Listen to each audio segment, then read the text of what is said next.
Fala galera, saudações tricolores, como é que tá aí comunidade tricolor desde quarta-feira com essa vitória maiúscula no Itaquerão, né? O Fluminense conseguiu uma grande vitória, uma vitória importantíssima para nos levar ao G4 e à fase de grupos da Libertadores do ano que vem.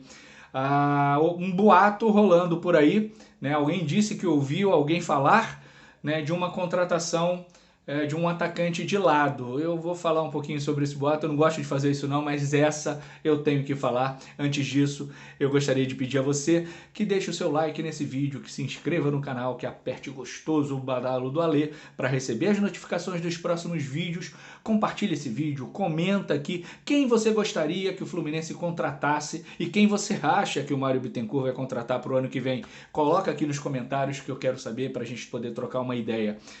Começar com o jogo de quarta-feira. Né? O jogo de quarta-feira foi um jogo onde o Fluminense atuou de maneira quase perfeita. Né? Uma atuação exemplar, jogadores que não vinham jogando muito bem ou não têm a capacidade de jogar tão bem, né? Fora de suas posições, inclusive, fizeram uma grande partida. Calegari, por exemplo, foi um monstro enquanto esteve em campo. Disputou todas as jogadas com muita vontade, né, tanta vontade até que ele não foi o culpado, mas que numa jogada com ele, né, o Mosquito se lesionou gravemente. Boa recuperação o Mosquito, né, que volte bem, que se recupere completamente. Mas o Calegari fez uma grande partida. Samuel Xavier, que todo mundo sabe que eu não gosto, eu não vejo essa evolução toda dele. Ele continua sendo um jogador de intermediária, de toquinho para trás, de toquinho para trás. Quarta-feira não. Quarta-feira ele foi ao fundo, ele buscou a jogada para frente, ousou algumas vezes, coisa que ele raramente ele faz. Em algumas deu certo, em outras não, mas é assim mesmo quando a gente ousa. Fez uma grande partida.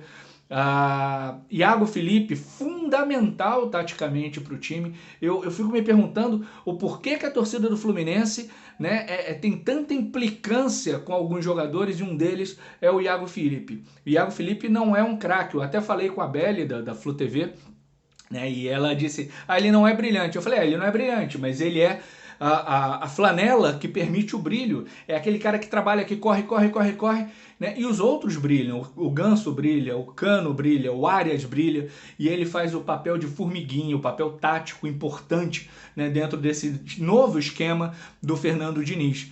Arias bem como sempre, o Cano, né, faz o L.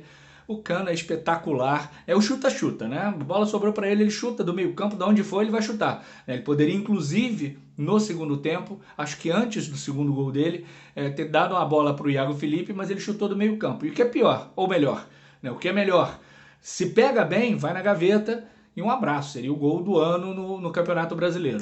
Mas a bola acabou saindo por cima, o Iago reclamou e tal, mas logo depois ele fez um golaço numa assistência do Calegari, né, e o Fluminense fez o segundo gol. Então o Iago Felipe é um daqueles casos que eu fico pensando, peraí, mas a torcida que idolatra Gum, que idolatra Marcão, sabe, parte idolatra Fernando Henrique, Magno Alves, jogadores tecnicamente fracos, mas que se entregavam muito, menos o Fernando Henrique, é claro, que se entregavam muito, né, ao Fluminense e tal, e que produziram não grandes títulos, o Gum sim, grandes títulos, mas os outros não, mas o Magno Alves, por exemplo, fez muitos gols, né, pelo Fluminense, e eu entendo, né, a torcida ter a idolatria, não são meus ídolos, mas eu entendo a torcida ter idolatria. Por outro lado, um jogador que tecnicamente é melhor do que esses que eu falei, embora não seja nenhum craque, né, que tem uma dedicação igual a desses que eu falei, é tão criticado, né, pela torcida. E eu acho que tem muito a ver com o momento desse país, né? Um país que acredita em mamadeira de piroca, que acredita que roubaram as inserções do Bozo, enfim, essas coisas assim. Vai acreditar em qualquer coisa e vai ficar pegando alguém para Cristo mesmo. Né? E pegaram o Iago Felipe, e talvez seja o nome Felipe, né? Porque pegaram o Marcos Felipe também para Cristo. Né, e são dois bons jogadores, dois jogadores importantes para o elenco do Fluminense, e o Iago fez uma grande partida no Itaquerão na quarta-feira. Valeu a pena dormir de madrugada, né, para ver essa vitória com 2 gols do Cano, atuações muito boas de todo o time. Eu não consigo eleger alguém ali que não tenha jogado tão bem. O André é simplesmente o dono do meio-campo de qualquer jogo, é um monstro.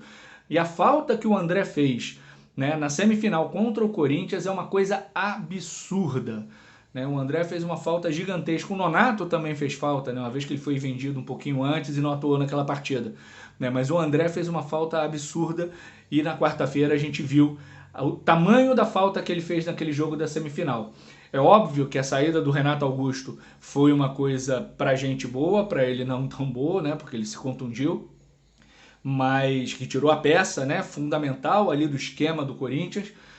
A saída do Mosquito tirou a velocidade pelo lado, tanto que entrou o Ramiro, que era volante no Grêmio e tal, e aí você tira um atacante de lado, coloca um cara que é um volante, né, improvisado em outra função.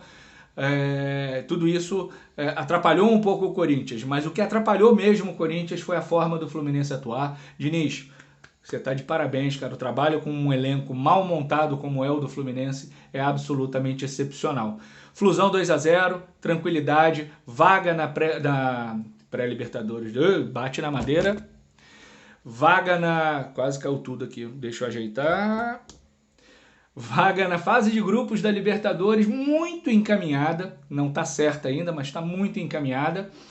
E vencendo na segunda-feira, eu cravo. Estamos classificados para a fase de grupos da Libertadores de 2023. Beleza? Bom, vendo ontem a live do meu amigo Bruno, do Pitaco Tricolor, ontem não, vendo hoje, né? A live foi ontem, por conta de trabalho eu não consegui assistir ao vivo e colaborar com os meus comentários extremamente abalizados, brincadeira, mas vi hoje pela manhã, e alguém, que eu não vou me lembrar o nome, falou que há um rumor, né, que o Fluminense está contratando um atacante de lado, que já jogou no Fluminense e, aliás, foi criado no Fluminense. Né? Vocês estão querendo ver alguém fazer assim? Eu não quero. Sim, ele, Marcos Júnior, foi ventilado, eu não sei se isso é alguma coisa oficial ou só um boato de alguém que foi lá na live fazer isso. E rapidamente o meu amigo Luizinho falou, eu passo pano. Luizinho, você passa pano pro Mário Bittencourt, cara, fala sério. Eu sei que você não é marionete, mas você passa pano pro Mário Bittencourt. Passa pano pro Caio Paulista, entendeu? Então, passar pano pro Marcos Júnior é um mal menor, né? Porque dos três, o Marcos Júnior é melhor entre os três pro Fluminense. Mas eu fico pensando, Luizinho, Bruno, né, certamente vocês estão vendo esse vídeo, a redução do QI do time do Fluminense quando tiver em campo Marcos Júnior e Caio Paulista. Porque são os dois jogadores que eu vi na história do Fluminense, nesses 51 anos de vida, com menos capacidade intelectual dentro de campo. Fora dele, não sei. Mas dentro de campo, a inteligência do jogo são os dois jogadores menos inteligentes que eu vi jogar com a camisa do Fluminense na minha vida. Né? Então, não. Se ele já era ruim aos 18, se ele perdeu trocentos gols na final contra o Corinthians em 2012 da Copinha, né, que a gente poderia ter ganho e acabamos perdendo de virada por 2-1, embora tenha feito o gol do título da Primeira Liga e tal, mas é um jogador fraquíssimo e aos 30 anos certamente já não tem mais a explosão, a velocidade que ele tinha antes. Então, se isso foi ventilado nas Laranjeiras, se isso foi ventilado pela diretoria, interditem o senhor Mário Bittencourt, por favor. E interdita também meu amigo Luizinho, que passa pano para essa contratação. Não sei se é boato, né? Vamos ver se alguém, se o Lessa ou se o Marcelo Neves, se alguém fala alguma coisa sobre isso, mas de antemão eu quero dizer a vocês que eu vou entrar em oração mesmo sem ser religioso para que isso não seja verdade. Valeu, Luizinho, Bruno, um abraço, galera, um beijo, um abraço, tchau, tchau.